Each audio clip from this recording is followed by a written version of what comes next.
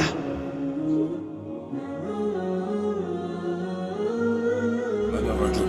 نعيم بن مسعود من غطفان. ويلك ما جاء بك وقومك قد صنعوا بنا ما صنعوا. ألست ابن الخطاب؟ خذني إلى رسول الله. كيف قلت؟ مسلم الآن؟ لیکن انہوں نے اپنے اسلام کا اظہار کسی سے نہیں کیا. چپ کر کے نبی صلی اللہ علیہ وآلہ وسلم کے خیمے میں آئے اور کہا یا رسول اللہ صلی اللہ علیہ وآلہ وسلم، میں آپ کو اللہ کا پیغمبر مانتا ہوں، آپ میرے ذمہ کوئی کام لگائیں کہ اس جنگ کی صورتحال میں کوئی ایسا کردار ادا کر دوں کہ یہ جنگ ٹل جائے. اور اس نے ایک یعنی مشورہ سامنے رکھا، اور ظاہر ہے کہ جنگ تو ہے ہی دھوکے کا نام. صحیح بخاری و مسلم میں حدیث موجود ہے. ظاہر ہے کہ وہ جنگ کے اندر یہ معاملات کرنے پڑتے ہیں. بال یہ کہا جاتا ہے نا محبت اور جنگ میں ہر چیز جائز ہے، یہ غلط ہے. محبت تو غیر محرم عورت کے ساتھ بغیر نکاح کے رشتے کے ویسے ہی حرام ہے. تو محبت تو صرف بیوی کے ساتھ کی جا سکتی ہے، بچوں کے ساتھ، ماں باپ کے ساتھ جو رشتے ہیں. تو جنگ کے اندر البتہ جنگ دھوکے کا نام ہے، اس میں دھوکہ دیا جا سکتا ہے، لیکن دھوکے میں بھی یعنی کوئی عہد کی خلاف ورزی نہیں کی جا سکتی. وہ مسئلہ نمبر 87 میرا ریکارڈڈ ہے اسلامی ڈیموکریسی کے اوپر اور اسلامی حکومت کو چلانے کے جو 3 بنیادی اصول ہیں اس حوالے سے. تو اب نعیم ابن مسعود رضی اللہ تعالیٰ عنہ نے بالکنسنسس کے ساتھ، ان کا ایک مشورہ تھا، آپ صلی اللہ علیہ وآلہ وسلم نے پسند فرمایا، اور یہ سب کچھ عمر سیریز میں انہوں نے فلمایا ہے اور آپ کو زمانے میں پہنچا دیا جی انہوں نے. اور غزوہ خندق میں وہ کس طریقے سے معاملہ. بنو قریظہ جو تھے ان کو جو ہے وہ مشرکین عرب نے اور یہودیوں نے مل کے کہا کہ بھئی ہم نے جنگ تو جیتی جانی ہے، تو تم لوگ جو ہے نا ہمارا ساتھ دو اور نبی صلی اللہ علیہ وسلم کے ساتھ بد عہدی کرو، اس طرح سے ہمیں انٹر ہونے دو تاکہ جو ہے وہ ہم ان کو ختم کریں، اس کے بعد مدینے کے حاکم تم بن جاؤ گے. انہوں نے جو ہے وہ بد عہدی کر دی مسلمانوں کے ساتھ، اور ظاہر ہے یہ سیدھی سیدھی مسلمانوں کی موت تھی ان کا بد عہدی کرنا، کیونکہ پھر تو وہاں سے کافر جب انٹر ہو جاتے تو مسلمان اس کے لیے تیار ہی نہیں تھے. یعنی یہ سائڈ تھی آپ سمجھ لیں مشرق والی، شمال کی طرف خندق کھودی ہوئی تھی، مشرق کی طرف بنو قریظہ اور باقی قبائل تھے، اور مغرب والی سائڈ کے اوپر اور پیچھے جنوب اس طرف چٹیل پہاڑ تھے، یہاں سے تو خطرہ نہیں تھا. بنو قریظہ کی بد عہدی جو ہے نبی صلی اللہ علیہ وآلہ وسلم تک خبر پہنچ گئی کہ یہ تو مطلب اندر خانے کچھ کر رہے ہیں. آپ صلی اللہ علیہ وآلہ وسلم نے جو ہے وہ سعد ابن عبادہ کو اور کچھ اور لوگوں کو، ابو عبیدہ ابن جرح کو، ان لوگوں کو بھیجا کہ جا کے یہ یعنی تحقیق کرو. اور پھر آپ نے فرمایا کہ دیکھنا یہ ڈائریکٹلی مجھے ہی آ کے کان میں بتانا، اگر مسلمانوں کو پتہ چلا کہ انہوں نے بد عہدی کی ہے تو شاید ان کے حوصلے پست نہ ہو جائیں. تو آپ صلی اللہ علیہ وآلہ وسلم کو انہوں نے اشارتاً آ کے بتا دیا کہ یہ تو انہوں نے بد عہدی کر دی ہے. تو اسی دوران اللہ تعالیٰ نے غیبی مدد کی نعیم ابن مسعود والی رضی اللہ تعالیٰ عنہ. ان کو ابھی لوگوں کو نہیں پتا تھا کہ مسلمان ہو چکے ہیں. انہوں نے کیا کیا، یہ بنو قریظہ کے پاس چلے گئے اور ان کو جا کے کہا کہ دیکھو میں تمہارا بڑا ہمدرد ہوں، تم سے میری پہلے کی دوستی ہے. اب ان کو نہیں پتا یہ مسلمان ہو چکے ہیں. اور دیکھو تم نے یہ جو نبی صلی اللہ علیہ وسلم کے ساتھ یعنی محمد کے ساتھ صلی اللہ علیہ وآلہ وسلم، نبی تو نہیں انہوں نے کہا ہوگا، بد عہدی کی ہے، تو ان تک یہ بات پہنچ چکی ہے. اور یہ دیکھ لینا کہ یہ قریش کے ہیں، الٹیمیٹلی قریشیوں نے قریش کا ہی ساتھ دینا ہے، ابو سفیان وغیرہ نے. جنگ اگر یہ لوگ ختم ہو گئی، جنگ اسٹیبلش نہ ہوئی، یہ واپس چلے گئے، تو پیچھے مسلمانوں نے تمہارا کچھ عمر نکال دینا ہے. تو اس کا حل یہ ہے، اور یہ اندر سے انہوں نے پلان کر لیا ابو سفیان نے اور مسلمانوں نے مل کے اس حوالے سے، یعنی ان کو دل ان کا اس طرف سے انہوں نے کھٹا کیا. تو اس کا حل یہ ہے کہ تم جو ہے وہ مشرکین عرب سے یہ کہو کہ اپنے 8-10 جو سردار ہیں نا وہ ہمارے حوالے کرو رہن کے طور پر. فلا تقاتلوا مع القوم حتى تأخذوا منهم رهنا من أشرافهم يكونون بأيديكم ثقة لكم على أن تقاتلوا معهم محمدا حتى تناجزوه. قد أشرت بالرأي، کیونکہ کل کو تم لوگ تو چلے جاؤ گے, مسلمانوں نے پیچھے ہمارا چومن نکال دینا ہے, کیونکہ ہماری بد عہدی کی خبر پہنچ چکی ہے, اور بد عہدی کے اوپر ظاہر ہے کہ نہیں چھوڑا جائے گا. اس وقت تو قبائل سیدھی سیدھی موت تھی, وہ دونوں میں سے ایک کی موت ہو سکتی تھی نا بد عہدی کی وجہ سے. تو انہوں نے مشورہ پسند کیا, اور ادھر اسی نعیم ابن مسعود نے جا کے مشرکین عرب سے کہہ دیا کہ بھائی یہ دھیان رکھنا تم, یہ بنو قریظہ کے لوگ جو ہیں تمہارے سردار, یہ نہ ہو کہ تم سے کوئی مانگ لے. انہوں نے اندر خانے محمد صلی اللہ علیہ وسلم سے پہلے ہی معاہدہ کیا تھا, یہ تمہیں اوپر سے کہہ رہے ہیں ہم عہد کی پاسداری توڑ دیں گے. اندر سے یہ نبی صلی اللہ علیہ وسلم کے ساتھ ملے ہوئے ہیں, اور یہ جو ہے گارنٹی کے طور پہ تم سے 8-10 سردار تمہارے مانگیں گے, تاکہ ان سرداروں کو نبی صلی اللہ علیہ وسلم کے حوالے کر کے اپنے اس عہد کی پاسداری کا یقین دلا دیں کہ ہم نے عہد نہیں توڑا. دونوں طرف انہوں نے ڈیفرنٹ ورژن دیے. بس وہی ہوا جناب, وہ جب پہنچے وہاں پہ سردار مانگنے کے لیے تو وہ انہوں نے کہا لو جی یہ تو گل بالکل صحیح نکلی ہے. انہوں نے کہا تسی سردار لے کے مار چھڑنے ساڑھے سردار, تو ہم نے سردار نہیں دینے. ولسنا مع ذلك بالذين نقاتل معكم محمدا حتى تعطون رهنا من رجالكم يكونون بأيدينا ثقة حتى نناجز محمدا. صدقنا نعيم, ولا والله لا ندفع إليهم رجلا واحدا من رجالنا. الآن ثبت لنا صدق نعيم بن مسعود. لا والله لا نقاتل معهم حتى يعطونا رهنا. اس کی وجہ سے ان کی آپس میں کنفیوژن ہوئی, اور وہ بنو قریظہ والا معاملہ جو ہے وہ ٹھپ ہو گیا. ان کو پتا چل گیا کہ یار یہ تو مطلب واقعی تو چلے جائیں گے, پیچھے ہماری شامت آ جائے گی. اور اسی دوران پھر دوسری غیبی مدد آئی, جو سردیوں میں ٹھنڈی ہوائیں چلیں اور ان کے خیمے اکھڑ گئے, اور ظاہر ہے کہ ان کے پاس جو راشن تھا وہ بھی ختم ہونا شروع ہو گیا. بل مسلمان بھی بہت تکلیف سے گزر رہے تھے, ان تکلیف کا ذکر بھی ان آیات کے اندر آئے گا. تو آپ حیران ہوں گے کہ مسلمانوں کو کس لیول تک آزمایا گیا. بہرحال الٹیمیٹلی اللہ تعالیٰ نے مسلمانوں کو اس حوالے سے سرخرو کیا. اور بخاری و مسلم میں حدیث آتی ہے, جب وہ واپس چلے گئے تو نبی صلی اللہ علیہ وسلم اپنی زرہ اتارنے لگے تو سیدنا جبرائیل علیہ السلام آ گئے انسانی شکل میں. انہوں نے کہا یا رسول اللہ, تو فرشتوں نے اپنی زرہیں نہیں اتاری ہیں, آپ نے کیوں اپنی زرہ اتار دی ہے؟ بنو قریظہ سے بد عہدی کا بدلہ لینا ہے, کیونکہ وہ تو مسلمانوں کو مروانے لگے تھے, یہودیوں کا قبیلہ. تو آپ صلی اللہ علیہ وآلہ وسلم نے فرمایا, بخاری اور مسلم دونوں میں موجود ہے, آپ نے فرمایا کہ اب تم لوگ, آپ نے سیدنا علی کو اور کچھ اور اصحاب کو لشکر دے کر روانہ کیا, اور حکم فرمایا کہ عصر کی نماز نہیں پڑھنی مگر بنو قریظہ میں جا کر. يا معشر المسلمين يا معشر المسلمين إن الله قد أمر نبيه ألا يضع السلاح حتى يسير إلى بني قريظة. من كان سامعا مطيعا فلا يصلين العصر إلا في بني قريظة. اور یہ وہی حدیث ہے جس میں نے پہلے بھی کئی دفعہ بیان کیا کہ صحابہ کے 2 گروہ ہو گئے, عصر کی نماز قضا ہو رہی تھی, کچھ لوگوں نے راستے میں پڑھ لی, کچھ لوگوں نے وہاں جا کے مغرب کے وقت میں عصر پڑھی کہ نبی علیہ السلام کا حکم تھا. بیسیکلی تو آپ یہ کہنا چاہ رہے تھے جلدی وہاں پہنچو, لیکن بعد میں آپ صلی اللہ علیہ وآلہ وسلم نے کسی کو کوئی اس پہ قدغن نہیں لگائی. جنہوں نے ظاہری حدیث کے اوپر الفاظ پہ عمل کیا ان کو بھی مطلب ان پہ بھی کوئی گرفت نہیں کی, اور جنہوں نے اس کی تھیم کو فالو کیا کہ راستے میں نماز پڑھ لی اور قضا نہیں ہونے دی, ان کو بھی کچھ نہیں کہا. بہرحال وہاں پر پہنچ گئے.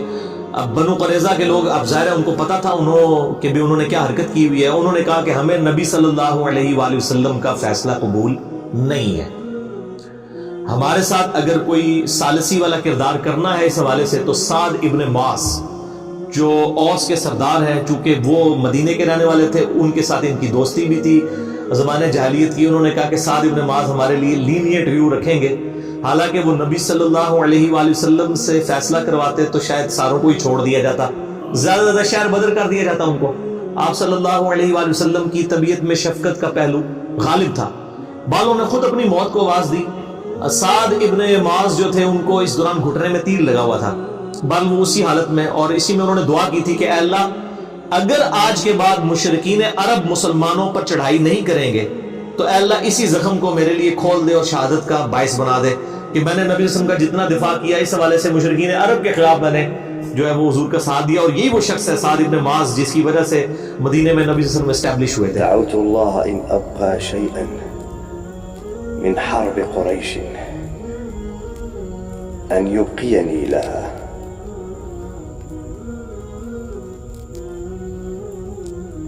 وإن كان الله قد وضعه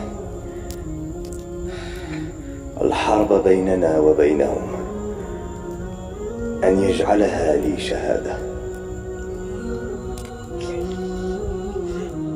اور بعد میں ان کا زخم بھی وہ گھٹنے کا کھل گیا اور وہ شہید ہو گئے اسی زخم میں. اسی گھٹنے کی تکلیف میں ہی وہ وہاں پر گئے اور انہوں نے پھر کہا کہ تمہیں میرا فیصلہ قبول ہے تو پھر میرا فیصلہ یہ ہے کہ جو تم میں سے جوان لوگ ہیں اور یعنی مرد، ان سب کو قتل کیا جائے گا بد عہدی کی سزا میں، کیونکہ تورات کے اندر بھی بد عہدی کی سزا ہی لکھی ہوئی ہے.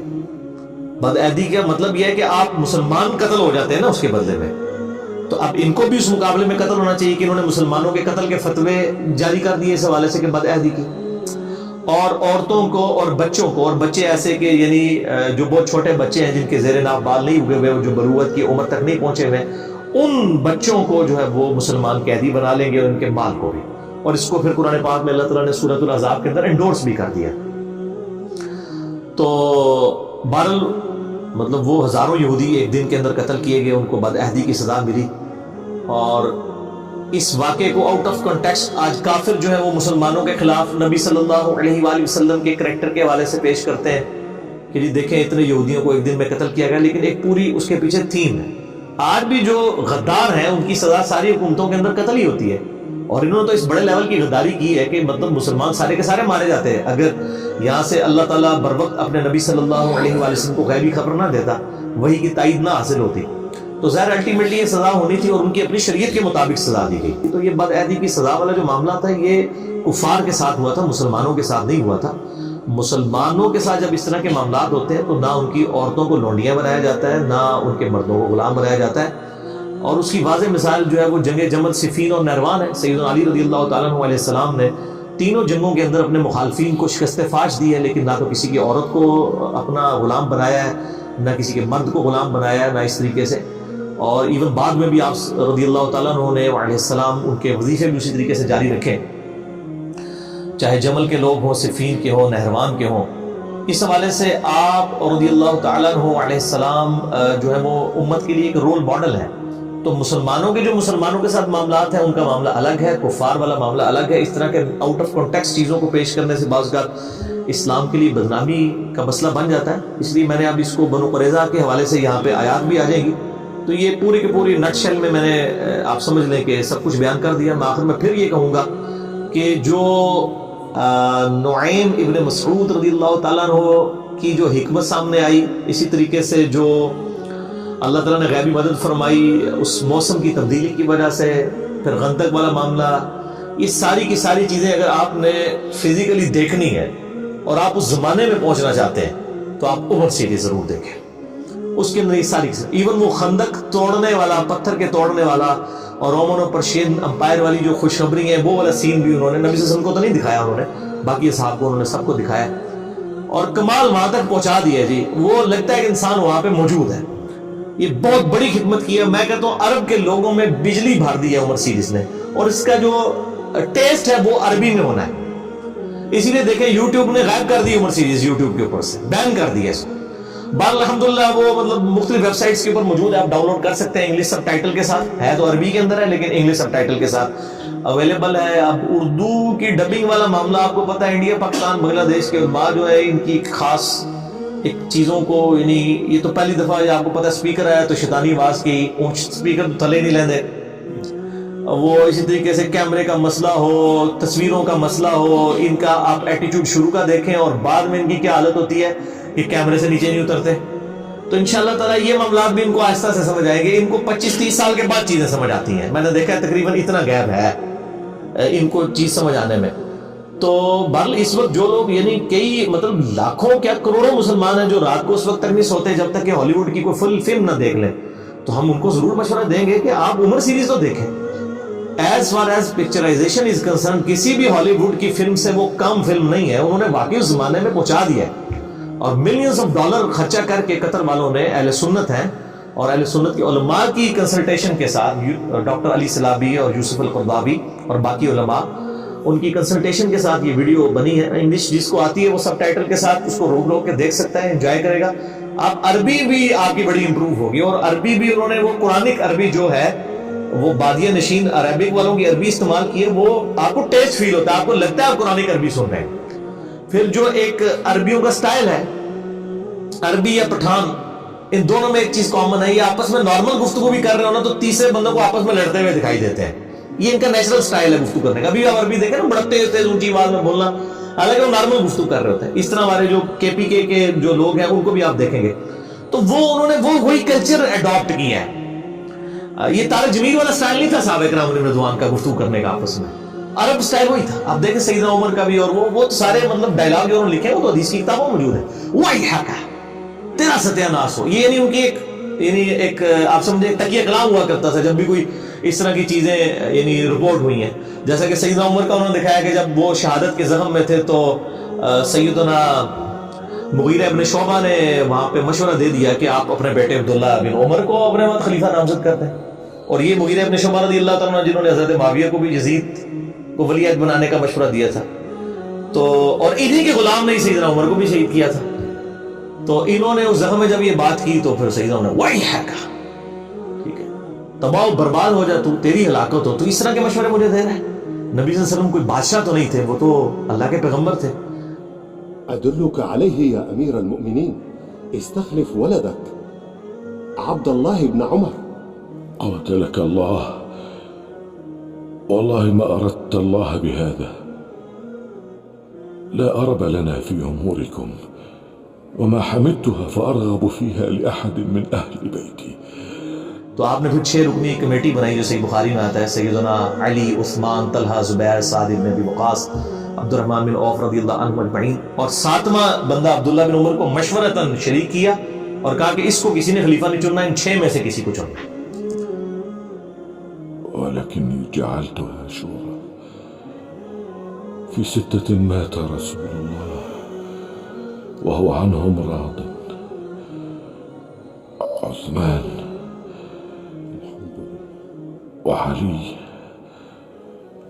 وطلحة والزبير وعبد الرحمن بن عوف وسعد بن أبي وقاص. فليجتمعوا في بيت أحدهم ويتشاوروا ثم يختاروا منهم رجلا. بہرحال یہ ایک پوری ڈیٹیل، یہ ساری چیزیں جو ہیں وہ عمر سیریز کے اندر انہوں نے فلمائی ہوئی ہیں. جسے شوق ہے تو ضرور دیکھیں. أيما رجل منكم ولي هذا الأمر فليتق الله ولا يحمل قومه على رقاب المسلمين. أوصيه بالمهاجرين الأولين خيرا أن يعرف لهم سابقتهم، وأوصيه بالأنصار خيرا فيقبل من محسنهم ويتجاوز عن مسيئهم. وأوصيه بأهل الأمصار خيرا فإنهم ردء العدو وجبات الفيء.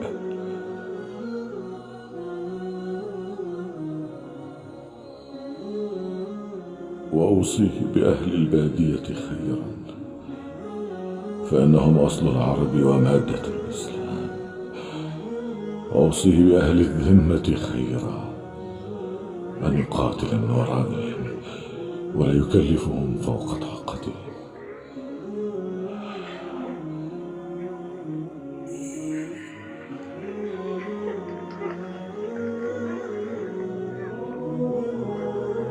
وأناشدكم الله إلا ترحمتم على جماعة المسلمين فأجللتم كبيرهم ورحمتم صغيرهم ووقرتم عالمهم، ولا تضربوهم فيذلوا ولا تستأثروا عليهم بالفيء فيغضبوا، ولا تجعلوا المال دولة بين الأغنياء منكم، ولا تغلقوا أبوابكم دون الناس فيأكل قويهم ضعيفهم. هذه وصيتي إلى من يخلفني،